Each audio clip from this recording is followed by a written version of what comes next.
तो कहानी की शुरुआत में हम एक बोट को देखते हैं जिसमें कुछ लोग एंजॉय कर रहे थे। वहीं हमें मौजूद एक लड़के एलन को दिखाया जाता है जो सिर्फ 8 साल का है, लेकिन 8 साल का होने के बावजूद भी इसकी हरकतें बहुत ही ज्यादा अजीब होती हैं। यहाँ पर उसके साथ के सभी लोग एंजॉय कर रहे थे, लेकिन वो अकेला ही पानी की तरफ देख रहा था। अचानक उसे पानी में किसी की शैडो दिखाई देती है और वो उसे देखकर पानी में कूद जाता है। पानी के अंदर जाने के बाद वहाँ पर एलन को एक लड़की दिखाई देती है। एलन उसका हाथ पकड़ता है और दोनों एक दूसरे को देखकर स्माइल करते हैं। लेकिन यहाँ पर हैरान कर देने वाली बात तो ये थी कि अब एलन पानी में भी सांस ले रहा था। यहाँ पर एलन के नीचे कूदने की वजह से सभी लोग बहुत ही ज्यादा परेशान थे। अब तब एक आदमी नीचे पानी में कूदकर एलन को बचाकर ऊपर ले आता है। इधर दूसरी तरफ हम उस लड़की को देखते हैं जो कि एलन के अपने पास से जाने से बहुत ही ज्यादा रोती है। दरअसल वजह ये थी कि इस दुनिया में उसकी देखभाल करने वाला कोई भी नहीं था। खैर अब वो वापस से पानी में चली जाती है। इस लड़की को सिर्फ एलन नहीं देखा था, बाकी और कोई इस लड़की को नहीं देख पाता। खैर इसके बाद यहाँ से कहानी 20 साल आगे जाती है, जहाँ पर हम एलन को देख पाते हैं जो कि अब काफी बड़ा हो चुका है। वो न्यूयॉर्क में अपने बड़े भाई के साथ रहता है और वहीं काम करता है। आज के टाइम में जब एलन अपने उस बचपन के इंसिडेंट के बारे में सोचता है तो उसे ये सिर्फ अपनी एक इमेजिनेशन लगती है। यहाँ एलन के लाइफ स्टाइल को देखकर हमें ये पता चलता है कि एलन की लाइफ न्यूयॉर्क में कुछ ज्यादा अच्छी नहीं चल रही। वो अपनी लाइफ से पूरी तरीके से बोर हो चुका है। साथ ही में उसकी गर्लफ्रेंड ने भी उससे ब्रेकअप कर लिया है। अब एक दिन वो अपने भाई के पास जाता है और उससे कहता है कि मैं यहाँ पर पूरी तरीके से बोर हो चुका हूँ, इसीलिए मैं कुछ दिन के लिए कैप कोड जा रहा हूँ, जो कि यहाँ से पूरे 300 मील्स दूर है। अब इसके बाद एलन एक टैक्सी लेता है और निकल पड़ता है कैप कोड की तरफ। उसे कैप कोड पहुँचने में पूरा एक दिन लगता है। जब वो अगली सुबह वहाँ पहुँचता है तो उसे ये पता चलता है कि वो इस आइसलैंड की दूसरी तरफ आ चुका है, जबकि उसे तो इसकी दूसरी साइड जाना था। इसी बीच एलन को वहाँ पर कुछ लोग दिखाई देते हैं जो बड़े बड़े बॉक्सेस को ले जा रहे थे। एलन उनसे हेल्प मांगता है, तभी उनमें से एक आदमी पूछता है कि आखिर तुम हो कौन। दरअसल ये आदमी एक साइंटिस्ट होता है और वो समुद्र में रिसर्च करने के लिए आया था। उसे एलन को देखकर ऐसा लगता है कि जैसे एलन को किसी ने भेजा है ताकि वो उसकी रिसर्च को लीक कर सके। यही सब बातें अपने दिमाग में लेकर ये साइंटिस्ट एलन के साथ बहुत ही बुरी तरीके से बातें करता है और उसकी हेल्प करने से साफ साफ मना करता है। इसके बाद एलन को वहाँ पर एक छोटी सी बोट मिलती है और बोटमैन भी उसे ले जाने के लिए तैयार हो जाता है। अब थोड़ी दूर जाने के बाद बदकिस्मती से बीच रास्ते में उसकी बोट भी खराब हो गई। वो बोटमैन एलन से कहता है कि तुम चिंता मत करो, मैं किनारे पर जाकर तुम्हारे लिए एक दूसरी बोट लेकर आता हूँ। जिसके बाद वो बोटमैन पानी में कूद जाता है और बोट लेने के लिए चला जाता है। अब एलन को तैरना भी नहीं आता था, इसीलिए वो बहुत देर तक यहीं पर रुका रहता है। अब कुछ देर बाद एलन बोट को स्टार्ट करने की कोशिश करता है और किस्मत से बोट स्टार्ट भी हो जाती है, लेकिन बोट के चलने के झटके से एलन डिसबैलेंस होकर नीचे पानी में गिर जाता है। अब जैसा कि मैंने आपको बताया था कि एलन को तैरना नहीं आता तो वो उस पानी में डूबने लगता है, लेकिन अब तभी हम देखते हैं कि एक हाथ उसे खींचकर कहीं पर ले जाता है। इसके बाद जब एलन की आँख खुलती है तो वो अपने आप को समुद्र किनारे पाता है। वो देखता है कि उसके सामने एक लड़की खड़ी है और वो उसी की तरफ देख रही है। एलन उससे पूछता है कि आखिर तुम्हारा नाम क्या है, लेकिन वो लड़की उसे कुछ भी जवाब नहीं देती। इसके बाद वो लड़की धीरे धीरे कर कर उसके करीब आ जाती है और उसे किस कर कर पानी में चली जाती है।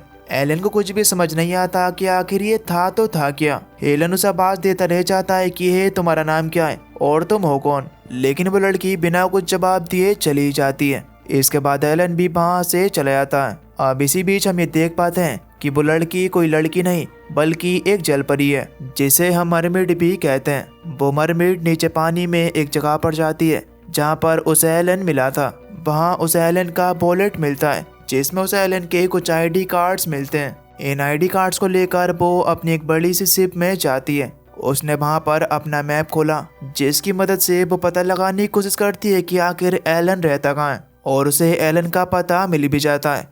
इधर दूसरी तरफ एलन न्यूयॉर्क वापस आ गया था और अब वो भाई अपनी पुरानी बोरिंग लाइफ जीने लगता है। इधर हम देख पाते हैं कि उसके पीछे पीछे मरमेड भी न्यूयॉर्क पहुंच जाती है। वो जब पब्लिक प्लेस में पहुंची तो उसने एक भी कपड़ा नहीं पहन रखा था। उसे देखकर लोग उसके पास आकर इकट्ठा हो जाते हैं। इतनी भीड़ देखकर जल्दी से वहां पर पुलिस आती है और वो उसे एक टी शर्ट पहनाकर उससे पूछताछ करते हैं, लेकिन मरमिड को कुछ भी नहीं पता था। तभी पुलिस को उसके पास से एलन का वॉलेट मिलता है। उन्हें लगता है कि एलन शायद इसका कोई रिलेटिव होगा, इसीलिए वो एलन को कॉल करके तुरंत उसे पुलिस स्टेशन बुलाते हैं। जब एलन वहां पहुंचता है तो वो पूरी तरीके से सरप्राइज्ड रह जाता है, क्योंकि उसके सामने वही लड़की थी जिसने कुछ दिन पहले उसकी जान बचाई थी। वो मरमिड भी उसे देखकर बहुत ही ज्यादा खुश होती है और वो उसे देखते ही किस कर लेती है। दरअसल ये मरमिड बोल नहीं सकती और ये हमारी लैंग्वेज भी नहीं समझती। और एक अजीब बात ये भी थी कि जब ये पानी में होती है तो ये पूरी तरीके से मरमिड में ट्रांसफॉर्म हो जाती है, और जब ये पानी से बाहर होती है तो ये ह्यूमंस की तरह चल फिर सकती है। लेकिन इसके लिए सबसे बड़ी रिस्क की बात ये थी कि अगर इसके शरीर पर थोड़ा सा पानी भी आ जाए तो ये पूरी तरीके से मरमिड में तब्दील हो जाएगी। इस वजह से अगर इसे अपनी सच्चाई छुपानी है तो इसे पानी से दूर रहना होगा। अब इसकी सच्चाई के बारे में एलन को बिल्कुल भी पता नहीं होता। उसे लगता है कि शायद ये एक लड़की है। खैर अब एलन उसके लिए एक होटल बुक करके उसे उस होटल में ले जाता है और यहाँ वो दोनों फिजिकल होते हैं। इसके बाद एलन उसे वहीं पर छोड़कर अपने काम पर जाता है। एलन इस लड़की के बारे में अपने भाई को भी बताता है। उसका भाई जब ये बात सुनता है तो वो बहुत ही ज्यादा खुश होता है, क्योंकि एलन का अभी अभी ब्रेकअप हुआ था, जिस वजह से वो काफी अपसेट रहता था। लेकिन अब उसकी जिंदगी में एक नई उम्मीद आ गई है। इधर दूसरी तरफ हम उस मरमिड को देख पाते हैं जो कि टीवी पर एक फैशन शो देख रही थी। उसे उस फैशन शो में ये कपड़े पसंद आ जाते हैं, इसीलिए वो होटल से बाहर निकलकर उन कपड़ों को लेने के लिए जाने लगती है। लेकिन उसे बाहर जाते हुए देखकर गार्ड उससे पूछता है कि आखिर तुम्हें कहाँ जाना है। तब वो बताती है कि मुझे शॉपिंग करने जाना है। इसके बाद वो मरमिड एक टैक्सी लेकर मॉल में आ जाती है। वो जब टैक्सी ड्राइवर उससे पैसे मांगता है तो उसे नहीं पता चलता कि आखिर वो क्या कहना चाह रहा है। दरअसल उसे ये भी नहीं पता था कि आखिर पैसे किस चीज को कहा जाता है, इसीलिए वो उसे एलन का वॉलेट पकड़ा देती है। खैर इसके बाद वो मॉल के अंदर एंटर करती है और वहाँ से बहुत सारे कपड़े खरीदती है।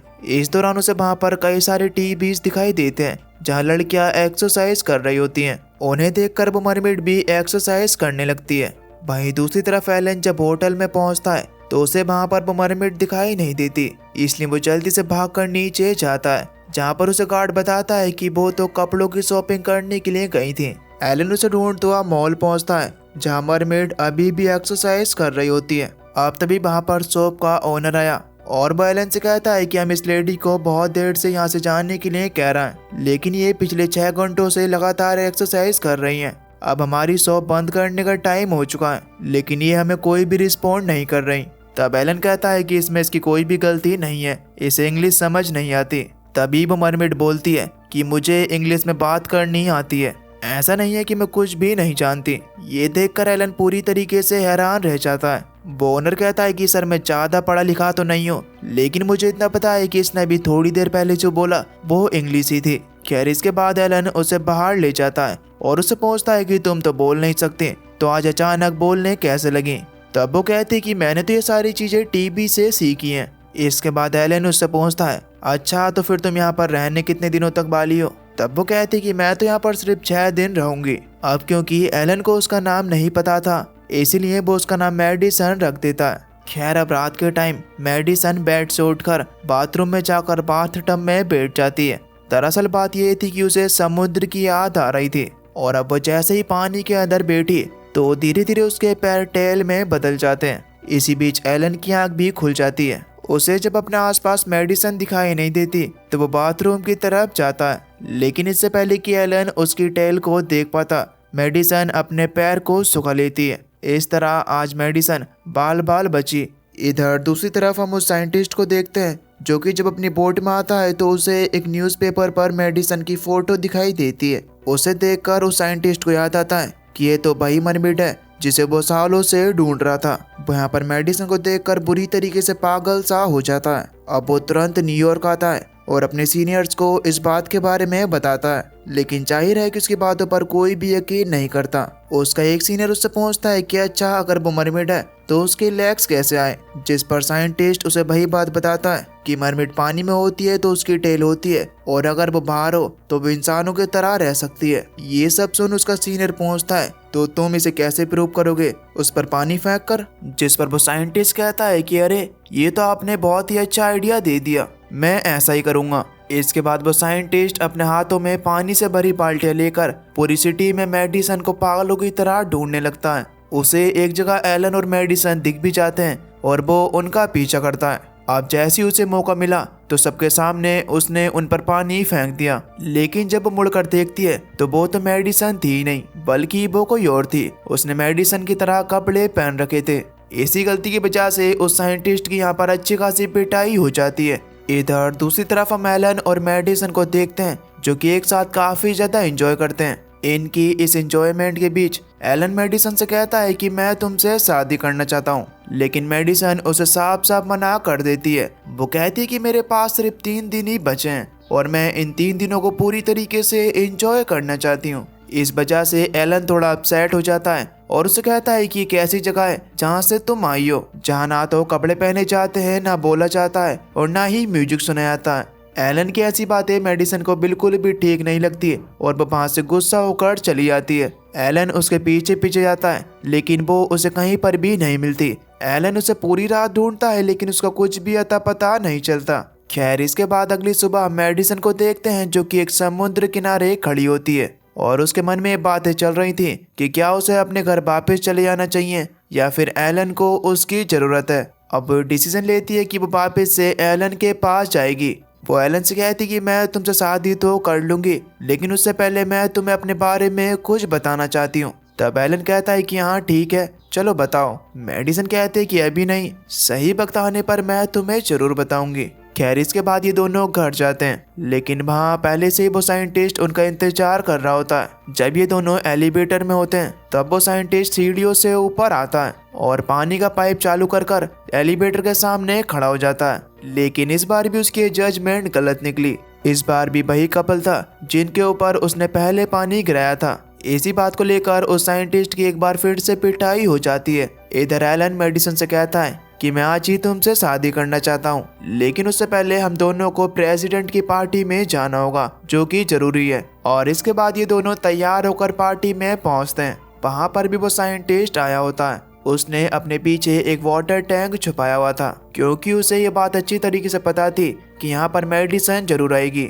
अब इससे पहले कि वाटर टैंक के पानी को मेडिसन के ऊपर फेंक पाता, उससे पहले ही प्रेसिडेंट के गार्ड उसे देख लेते हैं और इस इंसिडेंट की वजह से वहाँ पर हंगामा हो जाता है। वहाँ पर जितने भी लोग थे वो पार्टी को छोड़कर जाने लगते हैं। ये देख एलन भी मेडिसन को अपने साथ लेकर अपनी कार की तरफ बढ़ता है, लेकिन इससे पहले कि ये दोनों अपनी कार तक पहुँच पाते, वो साइंटिस्ट उस पानी को मेडिसन के ऊपर फेंक ही देता है। और बस इसके बाद तो मेडिसन के पैर उसकी टेल में बदल जाते हैं। ये देखकर वहाँ पर एलन और उस साइंटिस्ट के साथ साथ वहाँ पर खड़े जितने भी लोग होते हैं वो पूरी तरीके से हैरान थे और उन्हें ये पता चल चुका था कि मेडिसन एक जल परी है। ये देख मेडिसन बुरी तरीके से डर जाती है और वो एलन को आवाज लगाती है। जब तक एलन उसके पास पहुँचता, पुलिस उसे वहाँ से ले जा चुकी थी। अब इसके बाद मेडिसन के साथ क्या होने वाला था ये तो आप जानते ही हो। ये साइंटिस्ट मेडिसन को अपनी रिसर्च के लिए रखते हैं, लेकिन मेडिसन के साथ साथ इन्होंने 12 घंटों से एलन को भी पानी में रख रखा था, क्योंकि इन्हें शक था कि एलन भी कोई समुद्री जीव है। एलन बार बार इनसे चिल्लाकर कहता है कि मैं कोई मछली बछली नहीं हूँ, मुझे यहाँ से बाहर निकालो। खैर, अब थोड़ी देर बाद मेडिसन को भी पानी में डाला जाता है। मेडिसन एलन से कहती कि मैं तुम्हें सब कुछ बताने ही वाली थी, लेकिन इससे पहले ही तुम्हें सब कुछ पता चल गया। यह कहकर वो एलन के करीब आने लगती है, लेकिन एलन उससे दूर चला जाता है, क्योंकि अब उसे मेडिसन के करीब जाने में बहुत ही ज्यादा अजीब लग रहा था। ये देखकर मेडिसन भी बहुत ही ज्यादा निराश होती है। वहीं अब कई घंटों की रिसर्च के बाद इन साइंटिस्टों को ये यकीन आ जाता है कि एलन पूरी तरीके से एक इंसान है, इसलिए वो उसे छोड़ देते हैं। अब जब एलन अपने घर पहुंचा तो मीडिया वाले उसे चारों तरफ से घेर लेते हैं, लेकिन उसका भाई बीच में आकर उसे वहां से ले जाता है। उसका भाई एलन को समझाता है कि तुम दोनों एक दूसरे से प्यार करते हो, तो फिर तुम उसे अकेला छोड़कर कैसे आ गए। चाहे वो एक मनमिड है, लेकिन वो तुमसे प्यार करती है। एलन को यहाँ पर अपने भाई की ये बातें बिल्कुल सही लगती हैं, क्योंकि कहीं ना कहीं वो भी उससे प्यार करता था। उसे मेडिसन की बहुत ही ज्यादा चिंता हो रही थी कि आखिर मेडिसन के साथ क्या हो रहा होगा। इधर दूसरी तरफ हम मेडिसन को देखते हैं, जिसके ऊपर कई घंटों से लगातार टेस्ट किए जा रहे हैं। इन टेस्ट की वजह से उसकी बॉडी पूरी तरीके से पीली पड़ने लगी। उसे बहुत ज्यादा दर्द हो रहा था और अब उसकी हालत देखकर उस साइंटिस्ट को भी बिल्कुल भी अच्छा नहीं लगता। वो अपने सीनियर से कहता है कि मुझे लगता है कि उस मरमिड की हालत पूरी तरीके से ठीक नहीं है, लेकिन वो सीनियर साइंटिस्ट उसकी बातों को इग्नोर कर देते हैं और उससे कहते हैं कि तुम्हें उस मरमिड की ज्यादा टेंशन लेने की जरूरत नहीं है, हम उस पर एक बहुत ही बड़ा एक्सपेरिमेंट करने वाले हैं। लेकिन मरमिड की हालत देखकर उस साइंटिस्ट को बिल्कुल भी अच्छा नहीं लगता। उसे अपनी गलतियों पर एहसास होता है और उसे लगता है कि उसने उस मरमिड के साथ बिल्कुल भी अच्छा नहीं किया, लेकिन अब क्या ही फायदा था। इधर एलन भी हार मानने वालों में से नहीं था। उसने अब ये ठान लिया कि वो किसी भी तरीके से मेडिसन के पास जाकर ही रहेगा, इसीलिए अब वो किसी तरीके से उस साइंटिस्ट को ढूंढ लेता है और उसे कहता है कि मुझे पता है कि तुमने मेडिसन को पकड़वाया है, लेकिन अब मुझे ये भी पता है कि इसे छुड़ाने में भी तुम ही मदद करोगे। अब वो साइंटिस्ट भी एलन की मदद करने के लिए तैयार हो जाता है। अब इसके बाद ये सभी लोग रिसर्च सेंटर पहुंचते हैं। एलन, साइंटिस्ट और उसका भाई उस रूम के बाहर जाते हैं जहां पर मेडिसन को रखा गया था और ये लोग मौका देखकर गार्ड्स को चकमा देकर मेडिसन को बाहर निकाल ही लेते हैं। वहीं अब इनके चाहने के बाद जब सीनियर साइंटिस्ट वहां पर पहुंचते हैं तो उन्हें वहां एलन का भाई मिलता है और उसे देखकर वो समझ जाते हैं कि एलन का ही काम है। फिर पूरी की पूरी पुलिस मेडिसन को ढूंढने में लग जाती है। अब जब तक वो पुलिस उन्हें पकड़ पाती उससे पहले ही वो लोग समुद्र किनारे पहुंच जाते हैं। मेडिसन यहाँ पर एलन से कहती है कि मैं किसी भी हालत में तुम्हें छोड़कर जाना नहीं चाहती और यही तुम्हारे साथ रहना चाहती हूँ, लेकिन एलन उसे समझाता है कि तुम्हारी सच्चाई पूरी दुनिया के सामने आ चुकी है, इसलिए तुम इस दुनिया में तो नहीं रह सकती। मेडिसन कहती है कि चलो ठीक है, मैं यहाँ नहीं रह सकती, लेकिन तुम तो मेरे साथ चल सकते हो। तुम्हें याद है कि जब तुम 5 साल के थे तो तुम पानी में सांस नहीं ले पा रहे थे, जब जिस छोटी बच्ची ने तुम्हें बचाया था वो और कोई नहीं बल्कि मैं ही थी। मेडिसन की बात सुनते ही एलन पूरी तरीके से सरप्राइज्ड रह जाता है, क्योंकि उसने तो अभी तक अपने मन में ये मान कर रखा था कि उसके बचपन के इंसिडेंट सिर्फ उसकी एक इमेजिनेशन थी, लेकिन आज उसे पूरी तरीके से यकीन हो जाता है कि वो हकीकत थी। अब इससे पहले कि मेडिसन कुछ और कह पाती, मिलिट्री के हेलीकॉप्टर्स वहां पर आ जाते हैं। मेडिसन अब पानी में लौट जाती है और हेलीकॉप्टर्स आसमान से उसका पीछा कर रहे होते हैं। एलन के दिल में भी एक सवाल घूम रहा होता है कि क्या मैं उसे जाने दूं या उसके साथ चला जाऊं। और अब तभी एलन सब कुछ छोड़कर पानी में कूद जाता है। एलन पानी में सांस ले पा रहा था जैसे वो अपने बचपन में ले पा रहा था। यह एबिलिटी उसके पास शुरू से थी। अब मेडिसन एलन का हाथ पकड़कर उसे अपनी दुनिया दिखाने के लिए ले जाती है। और बस दोस्तों, इसी के साथ ये मूवी यहीं पर खत्म हो जाती है। तो आपको एलन और मेडिसन का प्यार कैसा लगा हमें नीचे कमेंट करके जरूर बताना। दोस्तों, मैं नोटिस कर पा रहा हूँ कि धीरे धीरे कर मेरे चैनल लोगों की निगाहों में आ रहा है और लोग धीरे धीरे कर मेरी वीडियोस को भी देखना पसंद कर रहा है। और अगर आपको भी मेरी वीडियोस अच्छी लगती हैं तो प्लीज़ एक छोटा सा काम कर दीजिए, चैनल को सब्सक्राइब कर बेल नोटिफिकेशन को ऑल पर सेलेक्ट कर लीजिए ताकि हमारे चैनल को थोड़ी और मदद मिले